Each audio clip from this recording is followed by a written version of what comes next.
Iran और Israel में छिड़ी जंग तीसरे विश्व युद्ध का ट्रेलर है। क्या ईरान और इजराइल में जिस तरीके से ये वॉर चल रही है वो वर्ल्ड वॉर में तब्दील हो जाएगी? क्या आधी दुनिया खत्म हो जाएगी? इस तरह के कयास लगाए जा रहे हैं, ये बड़ा सवाल उठाया जा रहा है। दरअसल मिडिल ईस्ट की बात करें, यानी कि पश्चिम एशिया की बात करें, तो जिस तरीके से बारूदी बवंडर उठा है उसके मायने क्या है? ईरान और इजराइल के बीच जारी संघर्ष ने तीसरे विश्व युद्ध की आशंका को जन्म दिया है।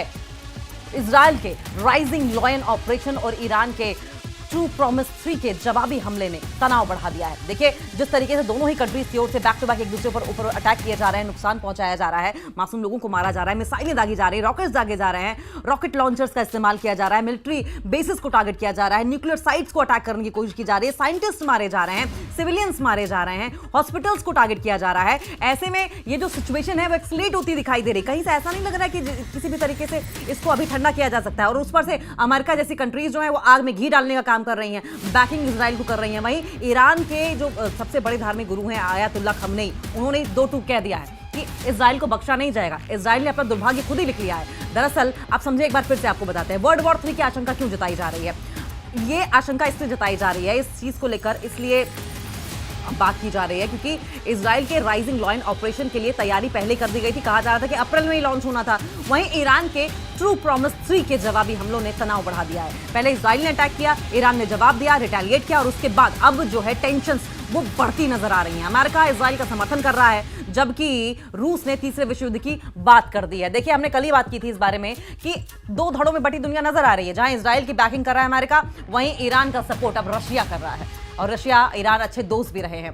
देखिए, चीन ने इजराइल को वार्निंग दी है कि ये जो सिचुएशन है बेहद सेंसिटिव है, स्थिति बहुत नाजुक है और वैश्विक युद्ध का खतरा मंडरा रहा है। चाइना भी अब इसमें अपना वर्जन रख रहा है और कह रहा है कि ये सिचुएशन अगर टैकल नहीं की गई तो वर्ल्ड वॉर होकर रहेगा। मिडिल ईस्ट इस समय बारूद के ढेर पर बैठा है। पश्चिम एशिया इस वक्त बारूद के ढेर पर बैठा है। ईरान और इजराइल के बीच जारी खूनी संघर्ष ने पूरी दुनिया को चिंता में डाल दिया है। सवाल इस बात को लेकर उठने लगे हैं कि क्या यही संघर्ष वर्ल्ड वॉर 3 का ट्रेलर है, तीसरे विश्व युद्ध का कारण है? और अगर ऐसा है तो क्या इस युद्ध की चिंगारी पूरी दुनिया को अपनी चपेट में ले लेगी? पूरी दुनिया इसकी जद में आ जाएगी, पूरी दुनिया में तबाही मचेगी, पूरी दुनिया में मासूम लोग मारे जाएंगे। न जाने कितने ही और ऐसे देश होंगे जो कि इस युद्ध की जद में आकर जंग में आग की लपटों के बीच खाक हो जाएंगे। कई देश ऐसे होंगे जो बर्बाद हो जाएंगे। इजराइल ने ईरान के खिलाफ अपने ऑपरेशन को नाम दिया है राइजिंग लॉयन, यानी कि उठता हुआ शेर। वहीं ईरान ने जवाबी हमले की शुरुआत की है ऑपरेशन ट्रू प्रॉमिस 3 के तहत। दोनों ही देश एक दूसरे को तबाह करने की धमकी दे रहे हैं, एक दूसरे को नेस्तनाबूद करके बर्बाद करने की, पंगु कर देने की धमकी दे रहे हैं। इजरायली प्रधानमंत्री बेंजामिन नेतन्याहू ने ऐलान किया है कि जब तक ईरान के सभी न्यूक्लियर ठिकानों को नष्ट नहीं कर दिया जाता तब तक हवाई हमले जारी रहेंगे। जवाब में ईरान ने चेतावनी इस बात को लेकर दी है कि 150 मिसाइलों की जो बारिश बीती रात इजराइल पर हुई वो सिर्फ शुरुआत थी। अब ईरान 2000 बैलिस्टिक मिसाइलें इजराइल पर दागने की तैयारी में है। देखिए, जब इजराइल ने अटैक किया तो रिटेलिएट ईरान ने भी किया। पहले 140 ड्रोन बरसाए और उसके बाद 200 बैलिस्टिक मिसाइल दागी, और उसके बाद एक और फेज में अगले दिन एक फ्रेश बैच मिसाइलों का इजराइल पर दागा।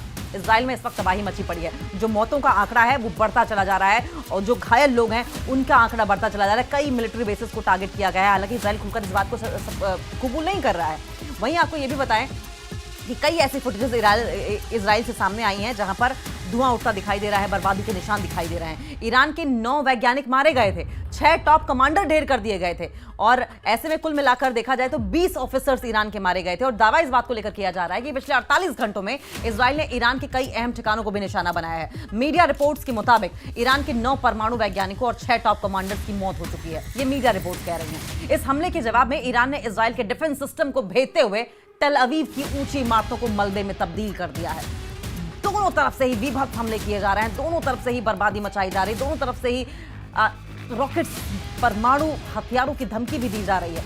देखिए, जिस तरीके से ये हालात पैदा हुए हैं उससे तो एक बात साफ है कि ये जो युद्ध है वो इतनी आसानी से थमने वाला नहीं है। मीडिएशन कौन करेगा, किसकी बात ऐसी होगी जो कि सुप्रीम रखी जाएगी, दोनों ही कंट्रीज मान लेंगी, ये भी बड़ा सवाल रहेगा। अब देखिए, अमेरिका भले ही ये कह रहा हो कि मेरा से कोई लेना देना नहीं है, लेकिन अमेरिका जो है वो पहले से ही इस वॉर में सक्रिय रहा है। अमेरिका का पहले से ही हाथ इसमें रहा है। अमेरिका पहले से ही इजराइल को उसकी बैकिंग देता रहा है। हालांकि अमेरिका इस बात को कबूल नहीं कर रहा है, जाहिर है वो कभी नहीं करता है। इस युद्ध में अमेरिका खुलकर इजराइल के साथ खड़ा है। दावा किया जा रहा है कि अमेरिकी रक्षा विभाग ने इजराइल को 300 हेलफायर मिसाइलें सप्लाई की हैं। ये बड़ी जानकारी आप देख रहे हैं। ये बड़ी जानकारी देखते हुए आपको हम ये भी बता दें कि किस तरीके से जो अमेरिका है वो बुरी तरीके से इस हमले को लेकर सजग दिखाई दे रहा है। दावा किया जा रहा है कि इजराइल ने ईरान के कई अहम ठिकानों को निशाना बनाया है। पिछले 48 घंटों में कई अहम जो न्यूक्लियर साइट्स हैं उनको भी निशाना बनाने की कोशिश की है। मीडिया रिपोर्ट्स इस बात का दावा कर रही हैं। ईरान के 9 परमाणु वैज्ञानिकों और 6 टॉप कमांडर्स की मौत भी हो चुकी है, लेकिन कुल मिलाकर 20 टॉप कमांडर्स ऐसे हैं जिनको मारा गया है, इस बात का दावा कर रही है मीडिया रिपोर्ट्स। इस हमले के जवाब में ईरान ने इजराइल के डिफेंस सिस्टम को भेजते हुए तेल अवीव की ऊंची इमारतों को मलबे में तब्दील कर दिया है, पूरी तरीके से नेस्तनाबूद करने की कोशिश कर दी है। अमेरिका पहले से ही युद्ध में सक्रिय है। देखिए, अमेरिका भले इस बात को ना माने, लेकिन डायरेक्टली इनडायरेक्टली किसी भी तरीके से वो इस युद्ध में बैकिंग कर रहा है इजराइल को। इस युद्ध में अमेरिका खुलकर इजराइल के साथ खड़ा है। दावा इस बात को लेकर किया जा रहा है कि अमेरिकी रक्षा विभाग ने इजराइल को 300 हेलफायर मिसाइलें सप्लाई की हैं। 300 हेलफायर मिसाइलें सप्लाई की, और किसने की हैं? अमेरिकी रक्षा विभाग ने, अमेरिकी डिफेंस मिनिस्ट्री ने इजराइल को 300 हेलफायर मिसाइलें सप्लाई की हैं। और अगर अब अमेरिका इस बात को लेकर कहे, स्टैंड ले कि मीडिएशन कर रहे हैं, हम किसी को बैकिंग नहीं दे रहे हैं, किसी के साथ नहीं, हमारा इंक्लिनेशन किसी के साथ नहीं, तो ये सरासर गलत होगा, क्योंकि अगर ऐसा होता तो आप इजराइल को हथियार मुहैया नहीं कराते। वहीं अमेरिका का थर्ड एयर डिफेंस सिस्टम ईरानी मिसाइलों को इंटरसेप्ट कर रहा है। इस बात का दावा वहां पर मौजूद इजराइल में मौजूद एक पत्रकार ने और साथ साथ एक ऑफिसर ने अपना नाम न बताने के बिना पर इस बात का खुलासा किया था कि ईरान की मदद अमेरिका वहां पर कर रहा है। इजराइल की मदद ईरान के हमलों के खिलाफ अमेरिका कर रहा है। अमेरिकी फाइटर जेट्स ने कई ईरानी ड्रोन भी मार गिराए हैं। अब देखिए रशिया का क्या टेक है। रूस ने दावा किया है कि तीसरा विश्व युद्ध शुरू हो चुका है। ये बहुत बड़ी बात है। इस बीच रशिया से आया बयान पूरी दुनिया को हैरान कर गया। रूस की सेना के टॉप जनरल अलाउद्दीनोव ने कहा है कि इजराइल द्वारा ईरान पर किए गए हमले के साथ ही तीसरा विश्व युद्ध शुरू हो चुका है। तीसरा वर्ल्ड वॉर शुरू हो चुका है। थर्ड वर्ल्ड वॉर की दहलीज पर दुनिया खड़ी है। उन्होंने कहा कि क्रेमलिन से 10 लाख सैनिकों को युद्ध के लिए तैयार रखने की मांग की गई है। क्रेमलिन से यानी कि रशिया से ईरान ने कहा है कि आप 10 लाख सैनिकों को जंग के लिए तैयार रखें। अगर जंग होगी तो सोचिए कितनी भीषण तबाही होगी, उसकी इंटेंसिटी क्या होगी। जनरल का साफ कहना है कि रूस ऐसी तैयारी कर रहा है जिससे कि कोई भी देश ईरान पर हमला करने की हिम्मत ना कर सके। यानी कि रशिया भी अब चाइना को ईरान को पूरी तरीके से बैकिंग करने को तैयार है। देखिए, चाइना का हम जिक्र इसलिए कर रहे थे क्योंकि चीन ने इजराइल को वार्निंग दी है। यूएन में बहुत ही स्ट्रिक्ट रिएक्शन भी चाइना की ओर से आया था, और यूएन में भी इजराइल के रुख को लेकर बातचीत हो रही है। चाइना ने यूएन में इजराइल की कार्रवाई की निंदा करते हुए कहा कि इजराइल ने ईरान पर हमला करके लाल रेखा पार कर दी है, यानी कि जो चरम था, पेशेंस लेवल था, उसको पार कर दिया है। चीन ने इजराइल को संयम बरतने और अंतर्राष्ट्रीय कानूनों का पालन करने की सख्त हिदायत दी है। यानी कहा है कि आप थोड़ा पेशेंस रखें, आप थोड़ा लिमिट में रहें, इंटरनेशनल जो लॉज हैं उनको फॉलो करें।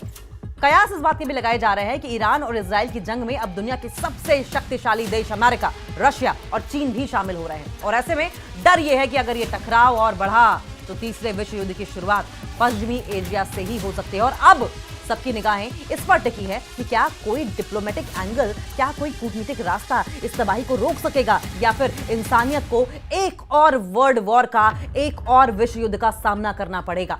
ईरान के साथ रूस और चीन जैसे शक्तिशाली देश खड़े नजर आ रहे हैं। रूस ने पहले से ही ईरान को S-300 मिसाइल डिफेंस सिस्टम दे दिया है। चीन का ईरान के साथ $400 अरब का ऊर्जा समझौता भी है, एनर्जी ट्रीटी भी है। चीन ईरान को रणनीतिक साझेदार मानता है, स्ट्रेटेजिक पार्टनर मानता है, और ऐसे में चीन ईरान को आर्थिक सहायता दे सकता है, इकोनॉमिक हेल्प भी कर सकता है चाइना ईरान को, जिससे कि तेहरान युद्ध को लंबा खींच सकता है। और ऐसे में सवाल यह कि इजराइल कितने दिन फिर टिकेगा ईरान के सामने। वहीं उत्तर कोरिया की बात करें, देखिए उत्तर कोरिया भी रशिया का स्ट्रेटेजिक पार्टनर है, ईरान का स्ट्रेटेजिक पार्टनर है और चाइना का भी स्ट्रेटेजिक पार्टनर है। तो उत्तर कोरिया भी ईरान का साथ दे सकता है। वहीं उत्तर कोरिया भी ईरान के साथ खड़ा दिखाई देगा। ईरान के पास पहले से ही प्रॉक्सी संगठनों हमास, हिजबुल्लाह और हूती की ताकत है। तो वहीं इजराइल के साथ अमेरिका, ब्रिटेन, फ्रांस और यूरोप के कई देश हैं। पश्चिमी एशिया यानी कि मिडिल ईस्ट में अमेरिका के 40,000 सैनिक तैनात हैं। अगर इजराइल पर ईरान के और हमले होते हैं तो अमेरिका सीधे तौर पर युद्ध में शामिल हो सकता है। यहां तक कि वो इस युद्ध में नाटो को भी खींच सकता है। जबकि ब्रिटेन और फ्रांस ने शनिवार को ही ईरान को चेतावनी दी है, और जवाब में ईरान ने कहा है कि जो भी देश इजराइल की मदद करेगा वो ईरान का दुश्मन माना जाएगा। अरब सागर और लाल सागर में उन देशों के जहाजों को ईरान टारगेट करेगा इन सब हालातों को देखते हुए विशेषज्ञों का मानना यह है कि अगर अगले 72 घंटे में हालात आउट ऑफ कंट्रोल हुए तो वर्ल्ड वॉर की आशंका 30 से 40% बढ़ सकती है। इसका अंदेशा मिरर की लेटेस्ट रिपोर्ट में भी जताया गया है। इजराइल के भीषण जंग जारी है। तेहरान में रक्षा मंत्रालय की इमारत और न्यूक्लियर हेडक्वार्टर्स ध्वस्त कर दिए गए हैं। ईरान और इजराइल के बीच तनाव लगातार बढ़ रहा है। ईरान पर हुए हालिया हमलों के बाद दोनों देशों ने एक दूसरे पर मिसाइलें दागी हैं। इजराइल ने ईरान के परमाणु प्रतिष्ठानों को निशाना बनाया, जिसके जवाब में ईरान ने इजराइल के कई शहरों पर हमला किया। इस टेंशन के कारण, इस संघर्ष के कारण ईरान ने अमेरिका के साथ चल रही परमाणु वार्ता को, न्यूक्लियर टॉक्स को रद्द कर दिया है, जिससे कि मिडिल ईस्ट में युद्ध का खतरा और ज्यादा बढ़ गया है। मिडिल ईस्ट में मध्य पूर्व एक बार फिर से बड़ी जंग की कगार पर खड़ा है। मिडिल ईस्ट बारूद के ढेर पर खड़ा है। 13 जून की रात ईरान के खिलाफ ऑपरेशन राइजिंग लॉयन शुरुआत के बाद दोनों देशों में तनाव जारी है। शनिवार रात भी दोनों देशों ने एक दूसरे के ऊपर हमले किए। शनिवार रात इजरायली वायुसेना ने, इजरायली एयरफोर्सेज ने ईरान के दूसरे हिस्सों समेत राजधानी तेहरान पर अटैक किया, जिसके जवाब में ईरान ने इजराइल के ऊपर एक और मिसाइल बैराज छोड़ दिया है। इजराइल के इस हमले में तेहरान के रक्षा मंत्रालय की इमारत, तेहरान की जो डिफेंस मिनिस्ट्री की बिल्डिंग है, उसको नुकसान पहुंचा। परमाणु न्यूक्लियर जो प्रयोगशाला थी, न्यूक्लियर लैब थी, उसको नुकसान पहुंचा। न्यूक्लियर हेडक्वार्टर्स और 2 रिफाइनरी को निशाना बनाया। हमले के बाद आई तस्वीरों में आग और बड़े पैमाने पर हुए नुकसान को देखा जा सकता है, जिसके बाद ईरान ने इजराइल के बंदरगाह यानी कि पोर्ट सिटी हाइफा सहित पूरे इजराइल पर मिसाइलें दागी। ईरान के Islamic revolutionary guard corps IRGC का यह कहना है कि उसने इजराइल के ऊर्जा बुनियादी ढांचे को निशाना बनाया है। इजरायली इमरजेंसी सर्विस ने कहा कि हमलों में देश के उत्तरी हिस्सों में कम से कम 3 लोग मारे गए हैं। शुक्रवार शाम ईरान के हमले के बाद इजराइल के प्रधानमंत्री बेंजामिन नेतन्याहू ने शनिवार को कहा कि उनकी सेना जो है वो आयतुल्लाह शासन के हर ठिकाने और हर लक्ष्य पर हमला करेगी। इन हमलों में ईरान शुक्रवार तड़के हुए अपने परमाणु प्रतिष्ठानों, हवाई सुरक्षा और अन्य ठिकानों पर इजरायली हवाई हमलों का जवाब दे चुका है, जिनमें से कुछ में जो टॉप कमांडर्स और न्यूक्लियर साइंटिस्ट मारे गए हैं उनका बदला लेना हो। इजराइल ने कहा कि वो ईरान के परमाणु कार्यक्रम को खत्म करने की कोशिश कर रहा है, जिससे कि उसके अस्तित्व पर ही खतरा मंडराने लगे। ईरान ने अमेरिका के साथ जो भी न्यूक्लियर टॉक्स हो रही थी उसको रद्द कर दिया है। लड़ाई बढ़ने के बाद रविवार को ईरान ने 1 महीने से ज्यादा समय से चल रही परमाणु वार्ता को रद्द कर दिया। करना भी था। ईरान के विदेश मंत्री अब्बास अरागची ने कहा है कि इजराइल के हमलों के बाद जो ये बातचीत चल रही है वो बिल्कुल गलत होगी, अनुचित होगी। इजराइल के ताजा हमले, इजरायली रक्षा बल IDF ने ट्वीट किया है कि ईरानी शासन की तेहरान में परमाणु हथियार परियोजना से संबंधित जो भी लक्ष्य थे उन पर सिलसिलेवार तरीके से हमले किए। यानी कि इजराइल ने पहले ही अपना टारगेट सेट कर लिया था, पहले ही प्लानिंग प्लॉटिंग कर ली थी और एक एक करके उन टारगेट को अटैक भी किया। रक्षा मंत्रालय का मुख्यालय, SPND परमाणु परियोजना का मुख्यालय और अन्य लक्ष्य शामिल थे। देखिए, ईरान के जो डिफेंस मिनिस्ट्री थी और न्यूक्लियर साइट्स थी, प्लानिंग जहां पर होती थी, स्ट्रेटेजिक प्लानिंग जहां पर होती थी, उनको इजराइल का टारगेट करने का प्लान था, जो कि इजराइल ने किया भी। ईरानी शासन के परमाणु हथियार बनाने की कोशिशों को आगे बढ़ रहे थे। यानी कि ईरानी जो प्रशासन है वो परमाणु जो साइट्स हैं, परमाणु हथियार बनाने की कोशिश है, उसको लेकर आगे बढ़ रहे थे और जहां ईरानी शासन ने अपने न्यूक्लियर छिपाए हुए थे उनको टारगेट किया। वहीं इजरायली रक्षा मंत्री कैट्ज ने सोशल मीडिया पर कहा कि तेहरान जल रहा है और ईरानी राज्य टेलीविजन ने कहा कि शहर के पूर्व और पश्चिम में विस्फोटों की आवाजें सुनाई दी हैं। अब इन सब के बीच लड़ाई और लंबी होती हुई, खिंचती हुई दिखाई दे रही है।